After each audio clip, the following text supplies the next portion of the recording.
Salut à tous, l'Atlantide, mythe ou réalité, c'est la question que nous soulevons tous les mois avec Jean-Marie Beuzelin. C'est un nouveau numéro d'Atlantide et Monde Perdu.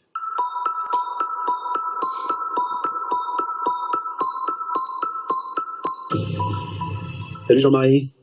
Belle année. Oui, toi aussi. Plein de bonnes choses. Toute l'équipe. Bon. Excellente chose. Hein, Oui, on croise les doigts. On croise les doigts et en principe, 20-20, ça doit être... Ça devrait bien se passer. 20-20, c'est ça. C'est les chiffres que j'aime bien.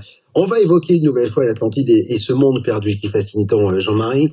On a déjà fait 3 émissions à partir des textes de Platon, Timée, Critias, etc. On va pas dans la spéculation. On essaie de partir des textes qui sont les seules choses qu'on a véritablement en histoire sur l'Atlantide. Et puis on va on a évoqué la localisation, le peuple, etc.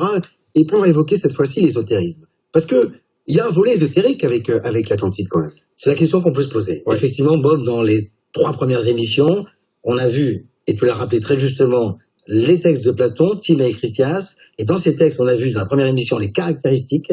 On a tout examiné. Bien sûr. Deuxième, les localisations potentielles d'après les éléments de Platon.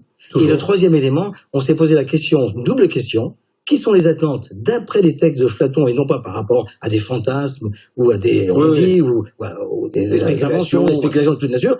Et on s'est posé aussi la question, rappelle-toi Bob, sur que sont devenues les populations résiduelles atlantes, car il y a toujours, après un cataclysme, des populations résiduelles. Bien sûr. Et on s'est interrogé sur ces populations un peu mystérieuses, guanches, découvertes officiellement, finalement, au début du XVe siècle. Du côté des Baléares. Hein, Du côté des Canaries. Des Canaries. Des Canaries.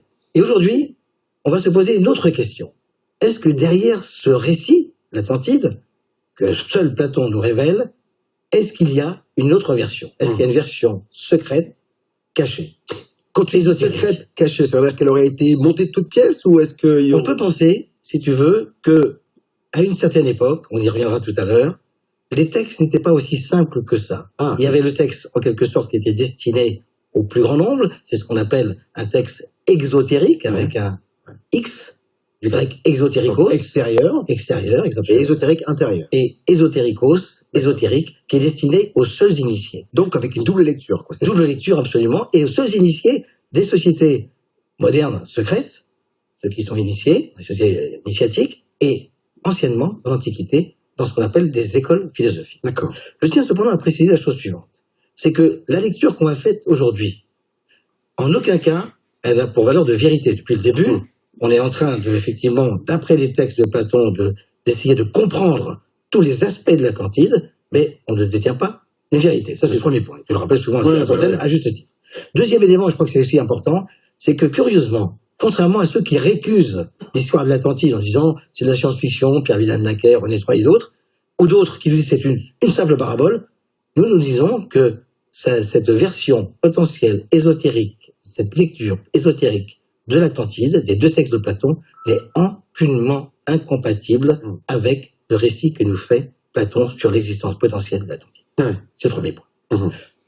La question qu'on peut se poser, avant d'aller plus loin, c'est de se dire pourquoi y aurait-il une version ésotérique? C'est exactement la question que j'allais te poser. Je dis, quel aurait été le but et l'intérêt? À mon sens, il y a 4 raisons. La première des raisons, c'est que, et on l'a dit un petit peu en préliminaire, il était courant, très courant, dans l'Antiquité, que les textes philosophiques en particulier, ou considérés comme philosophiques, étaient à double entrée. Même au Moyen-Âge, chez les Cathares, les chansons voulaient dire 2 choses, absolument, etc. à double entrée. Bien sûr. Une entrée destinée, on l'a dit, au plus grand public, et ceux qui étaient destinés, qu'on s'appelle, aux membres, aux initiés, aux adhérents des écoles philosophiques de l'Antiquité, des sociétés secrètes. Ça, c'est le premier point. Deuxième point, il faut se rappeler de ce qu'on a dit à la première émission.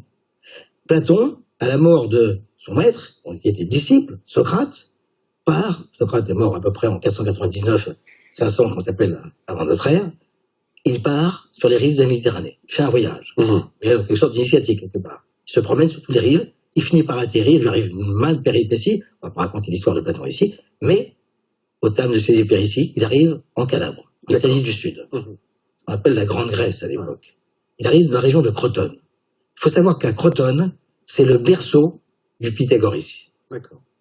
À Crotone, il y a des cercles pythagoriciens excessivement actifs. Ces cercles pythagoriciens, donc, Platon va les fréquenter. Donc, il va être initié à cette philosophie pythagoricienne. Qui a la particularité suivante, c'est qu'elle est axée sur deux niveaux.